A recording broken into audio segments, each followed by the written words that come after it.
Welcome to this lecture, students. In previous lecture, we have started the point, that is the protein synthesis.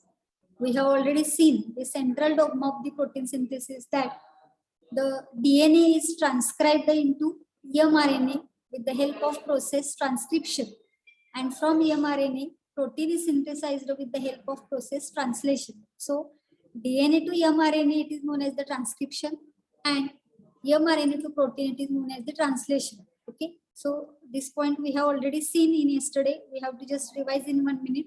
So transcription here, during transcription, only one strand of DNA is copied into RNA, and this strand is acts as a template.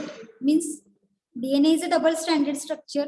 Out of that, only one strand is getting copied into RNA formation, and that strand is known as the template strand. And the enzyme which is required for the formation of RNA transcript, that is known as the RNA polymerase enzyme. In eukaryotes, DNA transcription takes place in the nucleus, whereas translation occurs in the cytoplasm. Transcription nucleus मध्ये होतं, translation cytoplasm मध्ये होतं in eukaryotes. But in prokaryotes, both the processes, transcription and translation, are occurring in the cytoplasm, because in prokaryotes there will be no nucleus. Okay. Next, DNA transfer the information to mRNA, and the mRNA is transferring information up to the ribosome, because ribosome is the site of protein synthesis. So here, this transcription process is occurring during the cell cycle, and it is during the G1 phase and G2 phase of the cell cycle. Okay. Now let us start here the details about this transcription. That for the detailed study of this transcription process, we have to study first the transcription unit.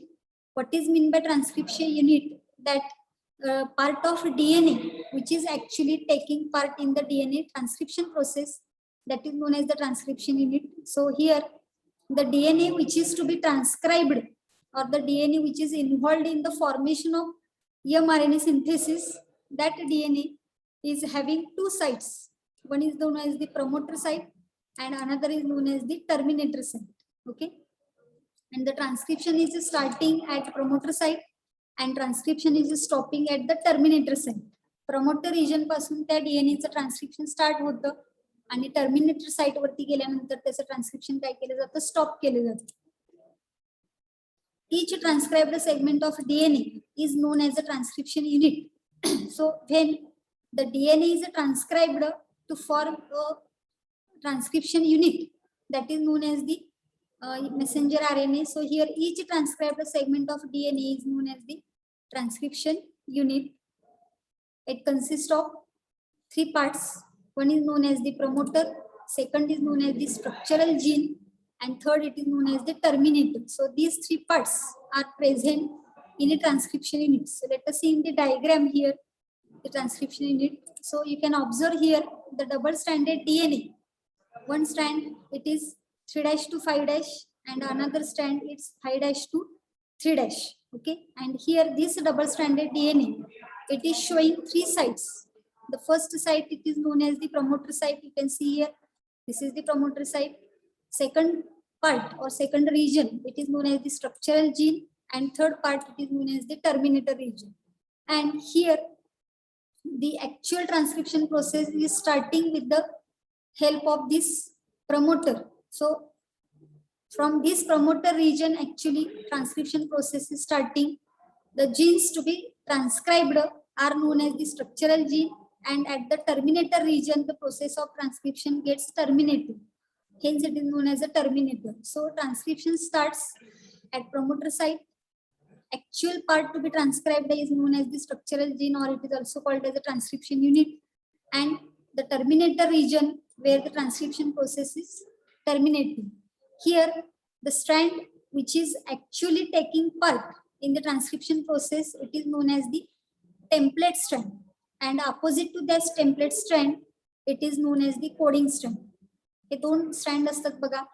जो template strand म्हणून काम करतो तो always काय असतो 5' to 3' to 5' या पद्धतीने run होताना आपल्याला बघायला मिळतो. आणि कोडिंग स्ट्रँड जो आहे तो 3' to 5' to 3' याला कोडिंग स्ट्रँड म्हणलेला आहे. आणि हा जो आहे तो टेम्पलेट स्ट्रँड आहे. ऍक्च्युअली mRNA चं फॉर्मेशन किंवा डीएनएचं ट्रान्सक्रिप्शन होतं ते या स्ट्रँड थ्रू केलं जातं, ज्याला टेम्पलेट स्ट्रँड म्हणलेलं आहे. One by one we have to study in the detail promoter, the structural gene and terminator. So let us see here the information about the promoter. First part, promoter here, it is located towards 5' end of the structural gene, that is upstream. So promoter region which is present on this DNA, that is towards the 5' end of the structural gene. जिथं structural gene असणार आहे त्याच्या 5' end ला हा promoter जो आहे तो bind होणार आहे किंवा तो तिथं लोकेट केलेला असणार आहे. That region is also known as the upstream region. Okay, and it is a DNA sequence that provides binding site for enzyme RNA polymerase. So actually this promoter site or the promoter DNA site, or it is a DNA sequence which is providing binding site for enzyme DNA polymerase. Enzyme RNA polymerase. हा promoter म्हणजे काय आहे? एक डीएनएचाच एक sequence आहे. म्हणजे DNA मध्ये असणारे जे पॉलिन्यूक्लियोटाइड्स आहेत, डीएनए मध्ये कोणते कोणते पॉलिन्यूक्लियोटाइड्स असतात? Adenine nucleotide, then guanine nucleotide, thymine nucleotide and cytosine nucleotide. ATCG हे 4 न्यूक्लियोटाइड्स सुद्धा असतात, डीएनए मध्ये असतात. आणि ह्या प्रोमोटर साइट मध्ये सुद्धा तेच न्यूक्लियोटाइड एका स्पेसिफिक सिक्वेन्स मध्ये असतात. आणि जो प्रोमोटर रिजन आहे तो काय काम करतो? It provides binding site for enzyme RNA polymerase. RNA polymerase enzyme का आहे इथं? कारण with the help of transcription process DNA is converted into RNA, that is mRNA. म्हणजे इथं फॉर्मेशन कशाचं होणार आहे? RNAचं फॉर्मेशन होणार आहे, म्हणून इथे एन्झाइम कुठला आहे? RNA पॉलिमरेज आहे. In previous some lecture we have seen the DNA replication process. In that we have seen for the formation of DNA the enzyme needed is the DNA polymerase. DNA तयार करण्यासाठी लागणारा enzyme आहे DNA polymerase. इथं transcription process मध्ये आपल्याला काय तयार करायचं आहे? RNA तयार करायचं आहे, mRNA, मेसेंजर RNA. त्यामुळे इथे एन्झाइमचं नाव काय असणार आहे?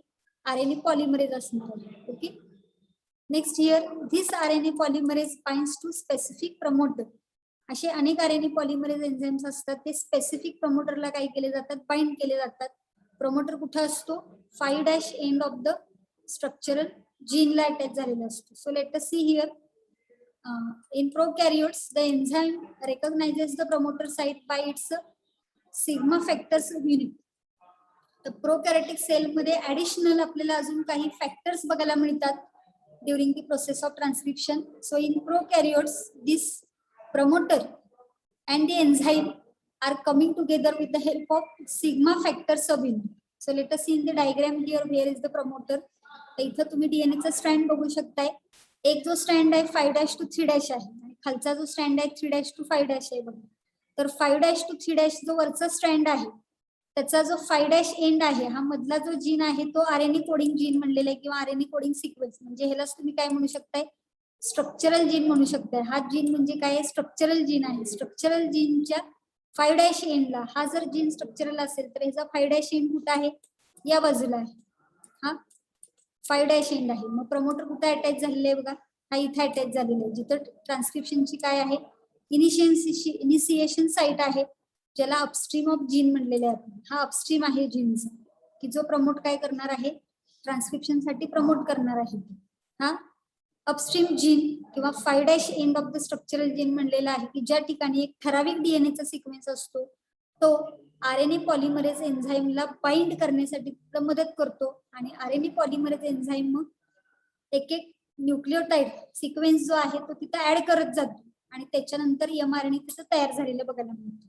Okay, so this upper strand here it is known as the non-template strand and the lower strand of the DNA it is known as the template strand. So do you understand the structure of promoter? इथं एक एक point अतिशय महत्वाचा आहे बघा. लक्षात आलं नसेल तर त्या वेळेला लगेच तुम्ही तुमची शंका क्लिअर करा. समजलंय का? प्रमोटर साहेब, प्रमोटर कुठं असतो ट्रान्सक्रिप्शन मध्ये? कोणाची काही शंका आहे का या पॉइंट मध्ये? बघा, डीएनए डबल स्ट्रँडेड असतो, त्यातल्या 5' एंड टू 3' एंड वरती स्ट्रक्चरल जीनच्या 5' एंडला प्रमोटर काय झालेला असतो? अटॅच झालेला असतो. ओके, नेक्स्ट आपण बघणार आहे इथं स्ट्रक्चरल जीन. ऍक्च्युली खाली डायग्राम अगोदरच दाखवलेली आहे बघा, की हा दिसतोय तो काय आहे? स्ट्रक्चरल जीनचा मधला पार्ट आहे. So here 2 strands of DNA have opposite polarity. ती ऑलरेडी आपल्याला माहिती आहे की 5' to 3' आणि 3' to 5' आहे. DNA dependent RNA polymerase catalyzes polymerization in 5' to 3' direction.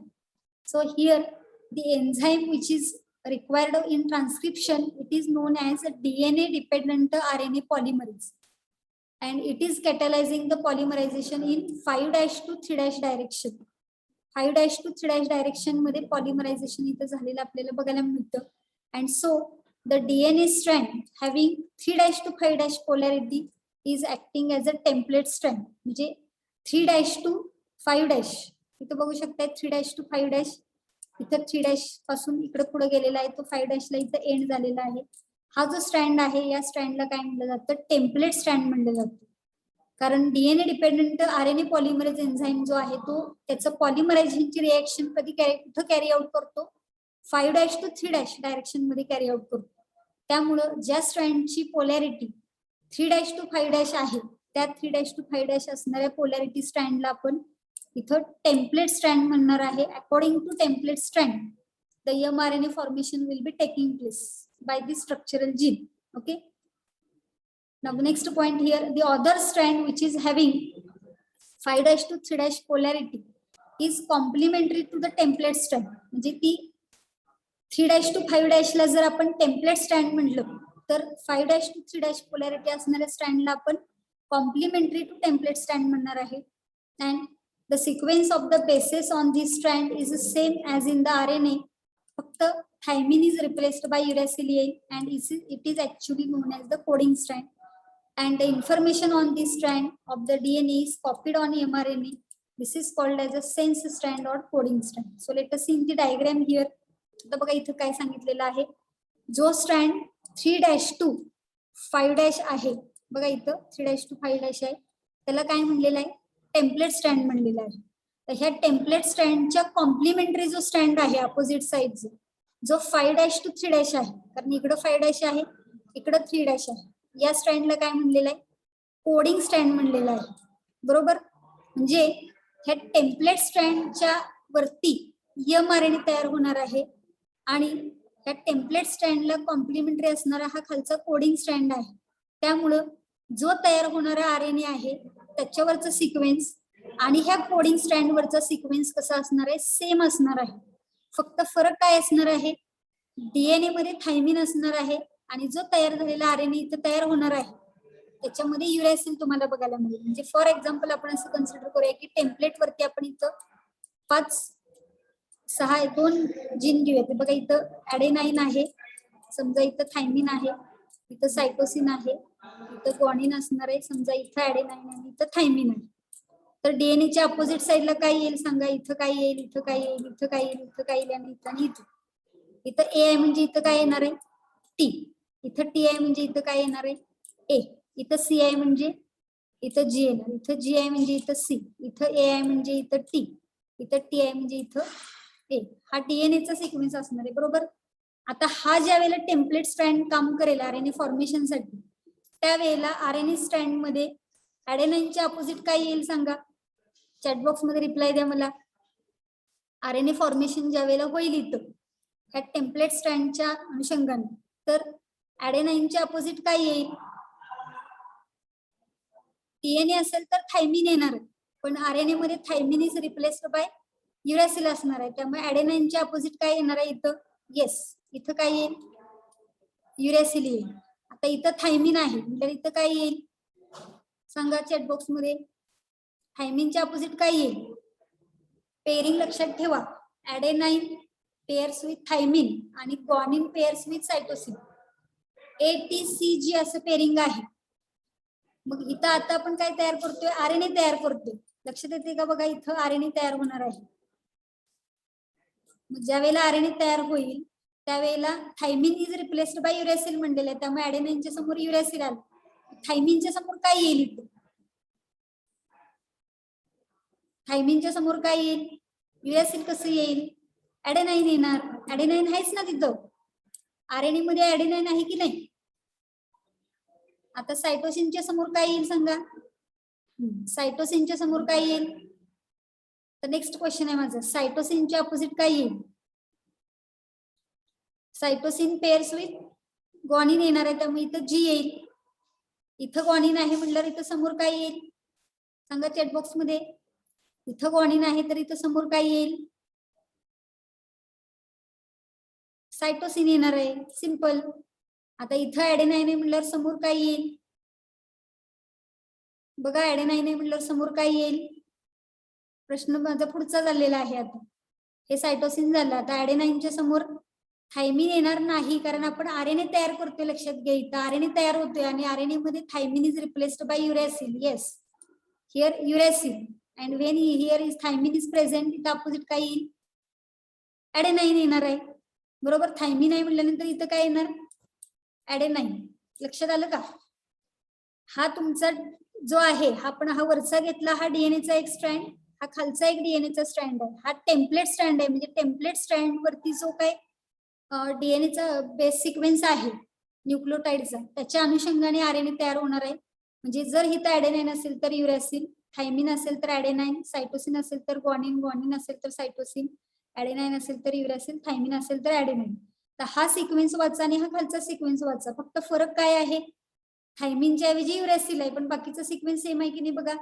बघा, इथे युरॅसिल आहे, इथे थायमिन आहे, पण ऍडेनाइनचा ऍडेनाइन सेम आहे, ग्वानिनचा ग्वानिन सेम आहे, सायटोसिनचा सायटोसिन सेम आहे. परत युरॅसिलचे तिथे थायमिन आहे आणि ऍडेनाइनचे तिथे ऍडेनाइन सेम आहे. म्हणून ह्याला कोडिंग स्ट्रँड म्हणलेला आहे. हा खालचा जो स्ट्रँड आहे त्याला कोडिंग का म्हणलेला आहे? कारण ऍक्च्युली ज्या वेळेला आरएनए तयार होणार आहे तो सेम कसा असणार आहे? या कोडिंग स्ट्रँड सारखा असणार आहे. बघा, इथं आपण आता जस्ट इथं एक्झाम्पल घेऊन एक प्रूफ केलेला आहे. समजलं का? याला कोडिंग स्ट्रँड का म्हणलेला आहे? टेम्पलेट स्ट्रँडच्या अपोजिट असणाऱ्या स्ट्रँडला कोडिंग स्ट्रँड का म्हणलेला आहे? तर जो आरएनए तयार होणार आहे त्याचा सिक्वेन्स आणि त्या कोडिंग स्ट्रँडचा सिक्वेन्स कसा आहे? सेम असणार आहे. फक्त फरक काय असणार आहे? तिथं thymine is replaced by uracil. Understand? समजलं का बघा सगळ्यांना? काय कोणाची शंका आहे का? कळलं नाही वगैरे? ठीक आहे, पूर्ण प्रोसेस झाल्यानंतर अजून तुमच्या क्लिअर होईल नेमकं मला काय म्हणायचंय ते. ठीक आहे, तर हा टेम्पलेट स्ट्रँड आहे, हा कोडिंग स्ट्रँड आहे, आणि टेम्पलेट स्ट्रँड पासून हा तयार होणारा आरएनए आहे, जो नंतर काय म्हणून काम करेल? एमआरएनए म्हणून काम करेल. Okay, now move towards the next point here. The third point, that is the terminator. So here what happens in terminator? It is located at the 3' end of the coding strand, that is known as the downstream, and it defines the end of transcription process. जिथं transcription process stop होणं गरजेचं आहे त्या ठिकाणी हा terminator आपल्याला बसवलेला बघायला मिळतो. So here you can see, आत्ताच आपण हा प्रमोटर बघितला, त्याच्यानंतर हा तुमचा स्ट्रक्चरल जीन असेल, आणि 3' एंडला हा नॉन टेम्पलेट स्ट्रँड आहे बघा 3' एंडला, तर तिथं आपल्याला टर्मिनेटर बघायला मिळेल, which is terminating the transcription process, and this gene is known as a downstream gene. Okay, so in this way transcription unit म्हणजे काय ते आपण आता बघतो. ऍक्च्युअली प्रोसेस कशी होणार आहे ते आपल्याला बघायची आहे. ठीक आहे, so let us start here the transcription process. There are 4 steps of transcription process. Here, in both prokaryotes and eukaryotes, the process of transcription involves 4 stages as below. The first stage is known as the binding of RNA polymerase to DNA. Second, initiation of transcription. Third, elongation. And fourth, termination or separation of RNA chain. In this way, the 4 different stages or the 4 different steps we can observe during the transcription process. So here we can see this processes. जो एक पहिला आहे binding of RNA polymerase to DNA. हा RNA polymerase इथं दिसतोय तुम्हाला, तो DNA ला बाइंड झालेला आहे. ही फर्स्ट प्रोसेस आहे. ही second process initiation of the transcription. Third आहे इलॉंगेशन ऑफ द ट्रान्सक्रिप्शन, आणि फोर्थ आहे termination of the transcription. In this way diagrammatic we can see the RNA polymerase is binded to the DNA, then initiation of transcription will be takes place, elongation of RNA chain will be takes place, and after final when mRNA is formed, the termination process will be seen. So one by one we have to see all the 4 steps here. The first step, it is known as the binding of RNA polymerase to DNA. So here what happens? The binding of RNA polymerase to the promoter site brings about the initiation process. So the first step of this transcription process, that is binding of RNA polymerase to the promoter site, and it brings about the initiation process. So here sigma factor recognizes the binding site. मग तो RNA polymerase DNA ला कुठं bind झाला पाहिजे ही binding site recognise करण्याचं काम तिथे एक फॅक्टर करत असतो. त्या फॅक्टरला इथं काय म्हणलेलं आहे, सिग्मा फॅक्टर. त्याचं नोटिफिकेशन हे असं दिलेलं आहे, which recognizes the binding site. So here you can see in the diagram, हा RNA polymerase enzyme आहे, हा DNA strand आहे. तर इथं प्रमोटर आहे, तर तो प्रमोटर तिथं बाइंड करण्याचं काम, हा प्रमोटर दिसतोय आपल्याला इथं जो असा ऑरेंज रंगाने काढलेला आहे, आणि त्याच्यामध्ये आता हा सिग्मा फॅक्टर आहे. हा DNA ला कुठं बाइंड करायचं हे ठरवण्याचं काम कोण करतं, सिग्मा फॅक्टर करतं. So the binding of RNA polymerase to the DNA is taking under the effect of sigma factor, and this is the first step of this transcription, that RNA polymerase is bind to the DNA molecule. Okay, now the second step, initiation of transcription. Here at this stage the two strands separate from each other. ज्या वेळेला प्रमोटरचं binding होणार आहे DNA ला आणि initiation of transcription process start होईल, त्यावेळेला दोन strand एकमेकांपासून सेपरेट होतील, and they are exposed ATCG bases project into the nucleoplasm. मग दोन स्ट्रँड सेपरेट झाल्यामुळे त्याच्यावरती जे बेस पेअर्स आहेत, ॲडेनाइन बेस पेअर आहे, थायमिन बेस पेअर आहे, सायटोसिन आहे, जी ग्वानिन आहे, हे जे काही बेस पेअर्स आहेत, हे बेस पेअर्स काय होणार आहेत, न्यूक्लियोप्लाझम कडे एक्सपोज होणार आहेत. And only one strand functions as a template which is known as a antisense strand, and the other strand is complementary, which is a coding strand, that is known as the sense strand.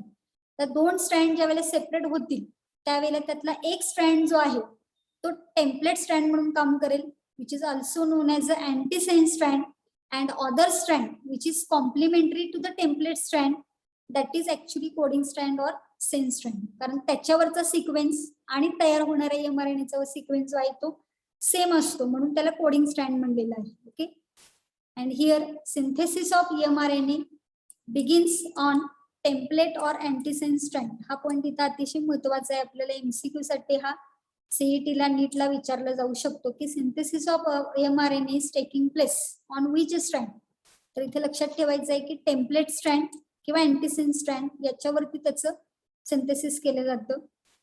So here you can see this is the DNA. आता तुमच्या लक्षात येईल बघ, आणि हा template strand आहे खालचा, आणि ह्या टेम्पलेट स्ट्रँड वरती RNA चं सिंथेसिस झालेलं आपल्याला बघायला मिळतं, म्हणून ह्या टेम्पलेट स्ट्रँडला अँटीसेन्स स्ट्रँड म्हणलं जातं. आता ह्याच्यावरचा सिक्वेन्स बघा तुम्ही, इथं T आहे तर इथं ॲडेनाइन आहे, पण जिथं ॲडेनाइन असेल तिथं थायमिन येणार नाही, कारण RNA मध्ये थायमिन असत नाही. हे सुरुवातीलाच आपण बघितलेलं आहे प्युरिन आणि पायरिमिडिन नायट्रोजन बेसेस मध्ये. प्युरिन नायट्रोजन बेसेस ॲडेनाइन आणि ग्वानिन हे दोन्ही मध्ये पण असतात, DNA मध्ये पण असतात आणि RNA मध्ये पण असतात. पण पायरिमिडिन नायट्रोजन बेसेसच्या बाबतीमध्ये बघितलं तर सायटोसिन आणि थायमिन हे DNA मध्ये असतात, आणि सायटोसिन आणि युरॅसिल हे RNA मध्ये असतात. हा फरक आपण बघितलेला होता. So when there is thymine in DNA, there will be adenine in RNA, but when adenine is present in the DNA, there will be uracil in the RNA. Cytosine असेल तर ग्वानिन येणार आहे बघा इथं. जेव्हा थायमिन आहे तेव्हा ॲडेनाइन येईल, जेव्हा ॲडेनाइन आहे तेव्हा युरॅसिल येईल, सायटोसिन आहे तर ग्वानिन येईल, थायमिन आहे तर ॲडेनाइन येणार आहे तिथं, ॲडेनाइन असेल तर मात्र युरॅसिल येईल, ग्वानिन आहे तर सायटोसिन आहे, ॲडेनाइन आहे तर युरॅसिल आहे. हा जो RNA चा सिक्वेन्स आहे तो जर आपण इथं कोडिंग स्ट्रँडशी कम्पेअर केला तर A ला A मॅच होतोय, फक्त युरॅसिलच्या ऐवजी इथं काय आहे, T आहे, कारण DNA मध्ये T असतो, RNA मध्ये U असतो. G ला G मॅच होतोय, A ला A मॅच होतोय, इथं फक्त फरक आहे थायमिन आणि युरॅसिल मध्ये, कारण इथं DNA आहे म्हणून. C ला C मॅच होतोय आणि पुन्हा T हा इथं वेगळा आहे, पण बाकीचे सिक्वेन्स सेम आहे. म्हणजे RNA जो तयार होणार आहे तोचा सिक्वेन्स आणि ह्या अदर स्ट्रँडचा sequence opposite to the template स्ट्रँडचा सिक्वेन्स सेम आहे, म्हणून या स्ट्रँडला काय म्हणलं जातं, कोडिंग स्ट्रँड किंवा सेन्स स्ट्रँड म्हणलं जातं. आणि ज्याच्यावरून ऍक्च्युली RNA तयार होतो त्याला टेम्पलेट स्ट्रँड म्हणायचं आहे, किंवा त्याला आपण अँटीसेन्स स्ट्रँड म्हणणार आहे. Okay, Next point here, elongation. So here, according to the base sequence present on the template strand, the complementary RNA nucleotides are selected and joined one after the another to form mRNA strand, and this is called as the elongation. So the base sequence which is present on the template strand, according to that base sequence, complementary RNA nucleotides are selected and they are joined one after the other, and there is a formation of mRNA strand, and this process is known as the elongation. So here you can see, this is the template strand, this is the coding strand. जो template strand वरचा जो sequence असेल accordingly इथं काय होणार आहे, mRNA strand तयार होणार आहे, आणि नेहमी mRNA स्ट्रँड हा 5' to 3' या डायरेक्शन मध्ये तयार होणार आहे, लक्षात ठेवायचं. कारण टेम्पलेट स्ट्रँड जो आहे तो 3' to 5' असतो. इथं बघू शकताय तुम्ही, हा टेम्पलेट स्ट्रँड खालचा आहे बघा, 3' to 5' आहे. कोडिंग स्ट्रँड जो आहे तो नेहमी 5' to 3' असणार आहे, आणि RNA फॉर्मेशन जे आहे ते नेहमी 5' to 3' असणार आहे. ह्या तीन गोष्टी इथं लक्षात ठेवायच्या आहेत. टेम्पलेट स्ट्रँडचं डायरेक्शन 3' to 5' आहे, कोडिंग स्ट्रँडचं डायरेक्शन 5' to 3' आहे, आणि mRNA फॉर्मेशन किंवा ट्रान्सक्रिप्शन प्रोसेस जी आहे ती कोणत्या डायरेक्शन कॅरी आउट केली जाते, तर 5' to 3' डायरेक्शन केली जाते. So here you can see in the below diagram, हा जो टेम्पलेट स्ट्रँड आहे बघा इथं 3' to 5' आहे, आणि जो RNA तयार होणार आहे तो 5' to 3' तयार होतो. कोडिंग स्ट्रँड जो आहे तो 5' to 3' आहे. इथं बघू शकताय तुम्ही, टेम्पलेट स्ट्रँड वरती थायमिन असेल तर RNA मध्ये ऍडेनाइन येणार आहे, कारण थायमिनचं पेरिंग ऍडेनाइनशी होतं, आणि ऍडेनाइन RNA मध्ये आहे. पण DNA वरती जर ऍडेनाइन असेल, इथं ऍडेनाइन आहे बघा, पण इथं ऍडेनाइनच्या समोर थायमिन येईल का, नाही, कारण RNA मध्ये थायमिन असत नाही. ऍडेनाइन मध्ये काय, सॉरी, RNA मध्ये काय असतात, युरॅसिल असतं, त्यामुळे एचं पेरिंग युशी होईल. सायटोसिनचं जी शी पेरिंग होणार आहे, थायमिनचं ए शी पेरिंग होणार आहे, ग्वानिनचं इथं ऍडेनाइन आहे तर इकडे युरॅसिल येईल, आणि इथं ग्वानिन आहे तर सायटोसिन येईल. या पद्धतीनं जर तुम्ही सिक्वेन्स पुन्हा बघितला तर हा मॅच होतोय, हा मॅच होतोय, हा मॅच होतोय, हा मॅच होतोय, म्हणजेच हा कोडिंग स्ट्रँड आहे. म्हणजे ऍक्च्युली जो mRNA तयार होणार आहे त्याचे कोड सेम असणार आहेत जे या स्ट्रँड वरती आहेत, म्हणून ह्याला काय म्हटलं जातं, कोडिंग स्ट्रँड म्हटलं जातं. फरक लक्षात आला का टेम्पलेट स्ट्रँड मधला आणि कोडिंग स्ट्रँड मधला, सांगा मला चॅट बॉक्स मध्ये. क्लिअर झाली का प्रोसेस इथपर्यंत सगळ्यांची, काय अडचण आहे कोणाची? टेम्पलेट स्ट्रँड कशाला म्हणायचं आणि कोडिंग स्ट्रँड कशाला म्हणायचं, ठीक आहे. Okay, now the next point here, fourth, that is the termination or separation of RNA chain. आता ज्या वेळेला प्रोसेस कंप्लीट होईल, mRNA फॉर्मेशन कंप्लीट होईल, त्यावेळेला ती प्रोसेसिंग काय झालं पाहिजे, स्टॉप झालं पाहिजे. So here as transcription proceeds, enzyme reaches to the terminator region, both the enzyme and newly formed RNA molecule separates from the DNA template. ज्या वेळेला ट्रान्सक्रिप्शन कंटिन्युअसली होत जातं त्यावेळेला enzyme RNA polymerase reaches the terminator region, and where the terminator region and the enzyme are coming together. At that time both the enzyme and newly formed RNA molecule is separating from the DNA template. ज्या वेळेला तो enzyme पुढं पुढं सरकत जातो त्या DNA template वरती, त्यावेळेला जिथं टर्मिनेटर रिजन येईल तिथं गेल्यानंतर एन्झाईम बाजूला होतो, आणि न्यूली फॉर्म्ड RNA चेन जे RNA मोलेक्युल आहे तो सुद्धा तिथून सेपरेट झालेला आपल्याला बघायला मिळतो. And here for this termination process, termination factor rho is bringing about the termination process.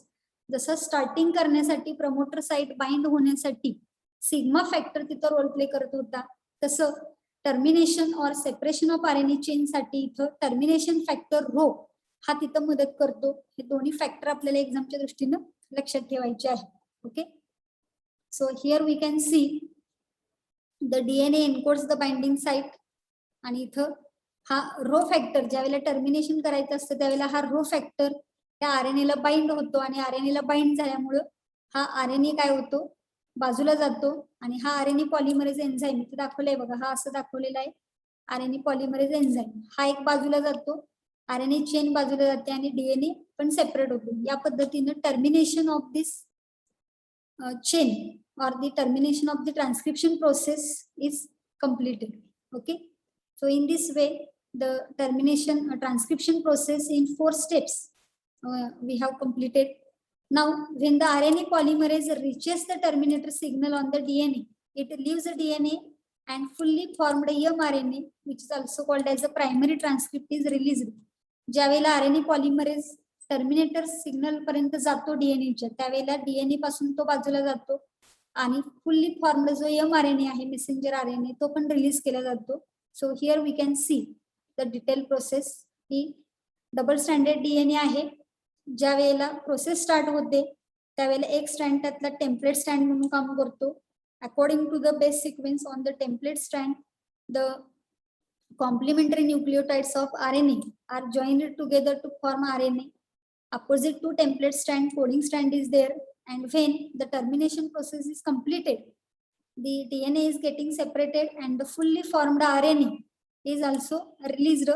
So here you can see the primary transcript, that is RNA, which is released after the termination process. या पद्धतीने ही transcription process जी आहे ती complete झालेली आपल्याला बघायला मिळते. Okay, so in this way the process of transcription we have completed. Now, as the mRNA grows, the transcribed region of DNA molecule becomes spirally coiled and regains a double helical form. ज्या वेळेला DNA पासून mRNA तयार होतो, म्हणजे transcription process ज्या वेळेला start होते त्यावेळेला डीएनए चे 2 स्ट्रँड सेपरेट झालेले असतात एकमेकांपासून. पण ज्या वेळेला mRNA तिथून बाहेर पडतो त्यावेळेला हे जे 2 स्ट्रँड डीएनए चे सेपरेट झालेले आहेत ते पुन्हा काय होतात, स्पायरली कॉइल्ड होतात. And again they are forming double helix structure. जे सेपरेट झालेले स्ट्रँड पुन्हा एकमेकावरती गुंडाळले जातात आणि डबल हेलिकल फॉर्म मध्ये त्याचं कन्व्हर्जन होतं. Here in prokaryotes mRNA does not require any processing because it has no introns, it directly acts as a mRNA. तर इथं जर आपण बघितलं तर ज्या वेळेला प्रोकॅरियोटिक सेल मध्ये जर बघितलं तर mRNA जो तयार झालेला आहे तो डायरेक्ट वापरला जातो. त्याला कोणत्याही प्रोसेसिंगची गरज पडत नाही कारण त्याच्यामध्ये इंट्रॉन्स असत नाहीत. त्यामुळे it acts as a directly mRNA. But in eukaryotes the RNA which is formed, it is non-functional. When it is formed, it requires processing to become active and functions as a mRNA.